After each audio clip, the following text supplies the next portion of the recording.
During the Christmas season of 1996, a religious devotee finds herself under the care of explicit workers after her cult casts her out for straying from their beliefs. Truck stop hustlers Riley, Sadie, and Sadie's lover Liv take a break from their work as their friend Levi leaves to serve a customer in a vehicle.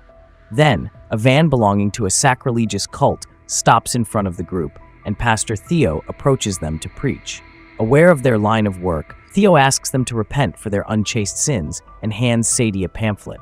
However, Riley mocks the pious man, humiliating him with her friends. Theo prays over the women before leaving. Sadie locks eyes with the pastor's companion Remy as the van speeds away.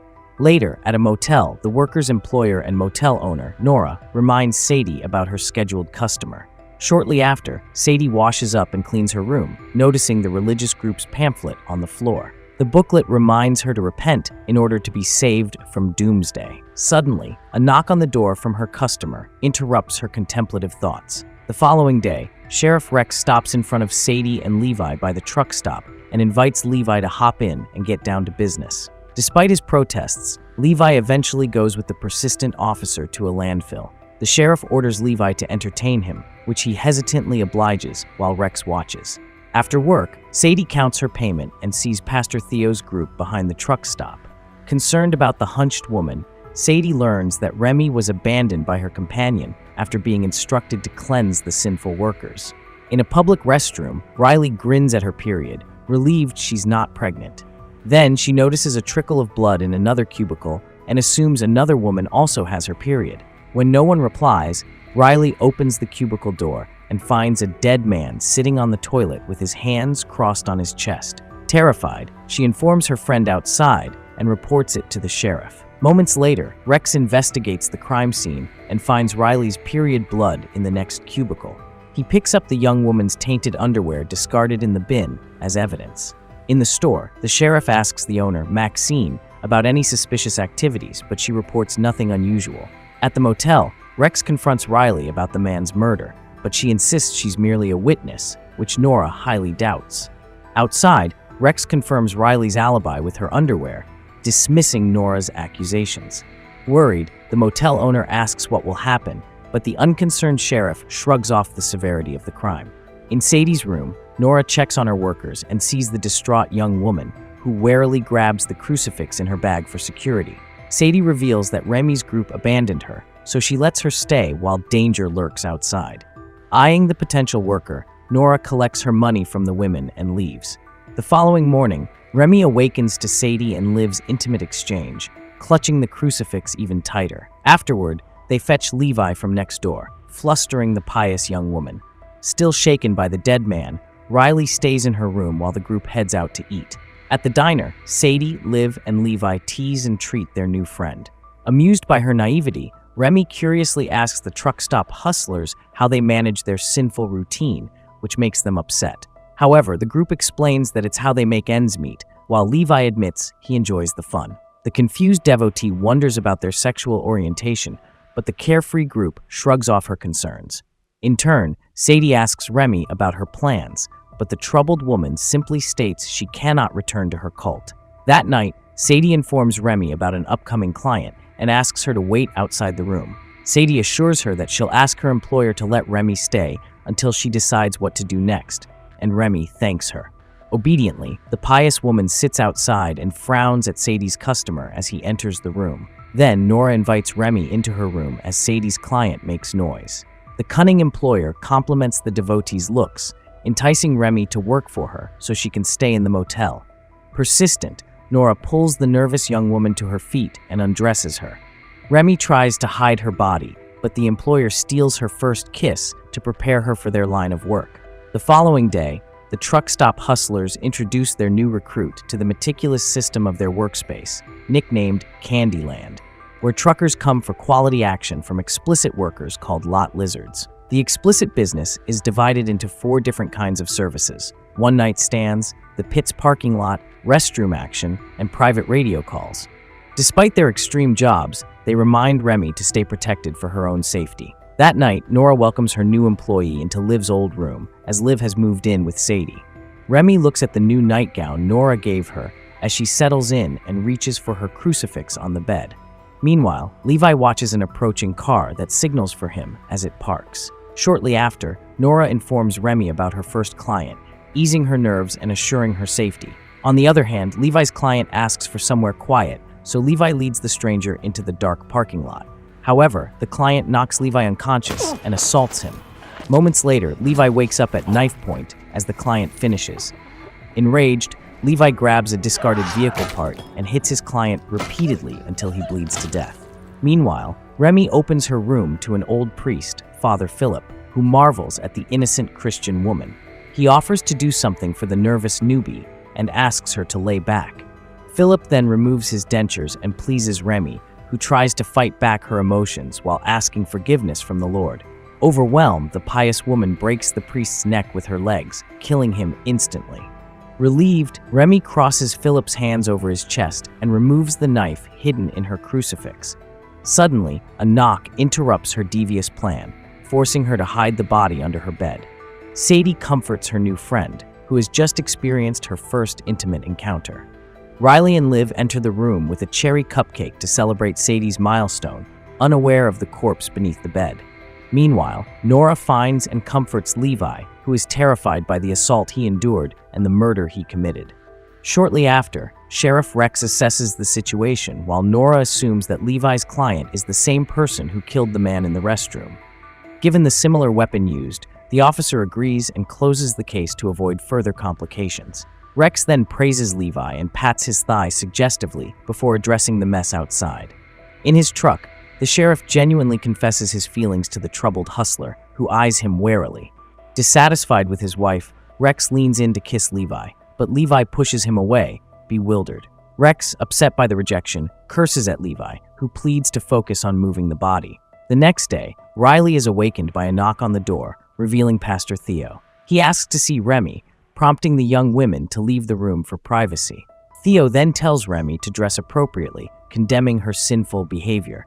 He claims her mind has been poisoned by her barbaric mother, who has strayed from their religious sect's beliefs to cleanse themselves of worldly influences.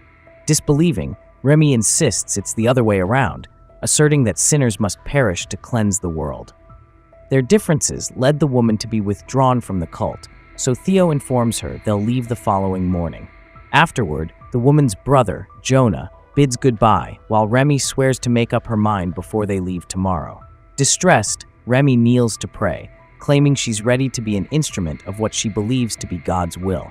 Soon after, Remy sits with her new friends and checks on Levi, who appreciates her concern. Then, a truck blares and signals for one of the lot lizards, so Riley asks the newbie to handle it. Sadie refuses, worried for the innocent woman, but Remy accepts the job and walks to the vehicle. The trucker, Ogden, refuses to use protection and grabs Remy, so she stabs him with her knife until he no longer breathes. Shortly after, she cleans her hands in the restroom when Liv exits a cubicle. Liv nervously eyes Remy's knife on the sink, but Remy grabs it and stabs her. Pushing the hustler into the stall, Remy prevents her from making noise when another woman enters the restroom. However, the onlooker approaches the commotion in the cubicle, so Remy stabs her to death and casually leaves. Outside, Levy sits beside Remy and offers her a snack, which she accepts graciously. Awkwardly, Levi asks if she has a boyfriend, mentioning that Theo came for her earlier. Remy affirms that he's merely someone who wants to act like a father figure, relieving the interested hustler. Suddenly, a car parks nearby and signals for Remy, who hands her unfinished bread to Levi and walks over to the vehicle. Inside, the older client confesses it is his first time, saying he wants to experience a woman's touch. Learning that the man hasn't sinned, Remy seizes the opportunity and tells him to cleanse for his salvation. Turned off by the sudden preaching, the client tries to leave, but Remy stops him, thinking she must cleanse him herself. Moments later, the old man's corpse remains in his car with his hands crossed over his chest, purged by the deranged Christian. Soon after, paramedics swarm the lot, while Levi confirms Liv's death to his friends. That night, Nora comforts Sadie in her room as she grieves her lover's murder. Riley sympathizes with her friend, unaware that the killer is in the same room, with Remy also extending her condolences. Outside, Nora embraces the young women and insists no one will leave tonight to ensure their safety. In her room, Remy lies on the floor, smiling at the priest's corpse under her bed as she relishes her sacred work.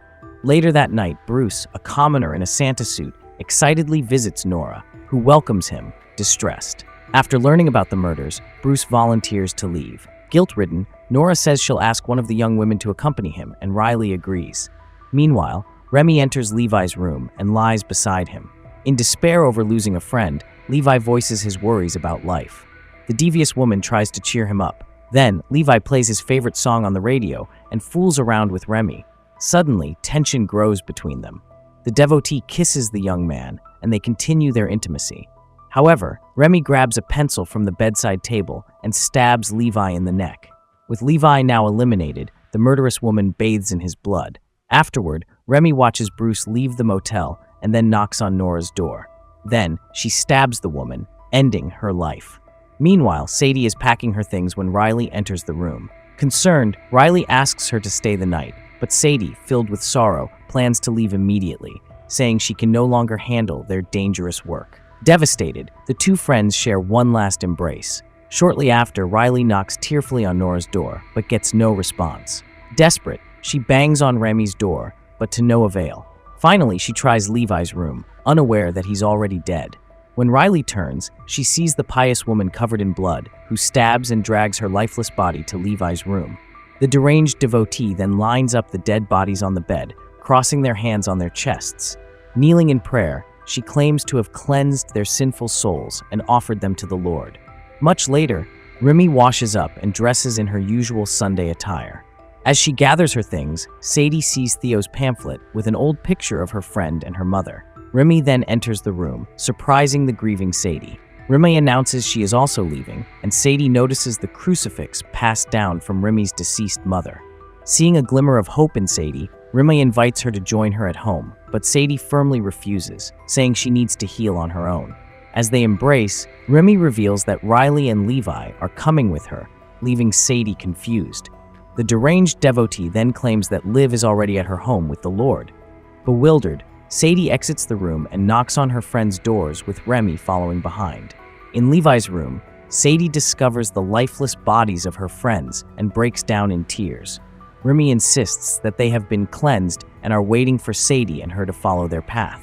Anguished by the loss of her friends, Sadie spits at Remy and screams at her. Left with no choice, the deranged woman stabs Sadie until she bleeds to death. Moments later, Sheriff Rex arrives at the motel and finds Nora's lifeless body on the floor. Alarmed, he raises his gun and calls out to the others. Then, the sheriff finds Remy sobbing in front of Sadie, Riley, and Levi's corpses on the bed. Distraught, Rex breaks down in tears before his dead beloved. Unaware that the pious woman killed everyone, Rex drives her home and walks her inside. However, they find the lifeless bodies of the religious cult scattered across the floor as Remy cries in bewilderment. The deranged woman discovers the bodies of Theo, Jonah, and the other members, wailing that they left her behind, despite promising to wait for her.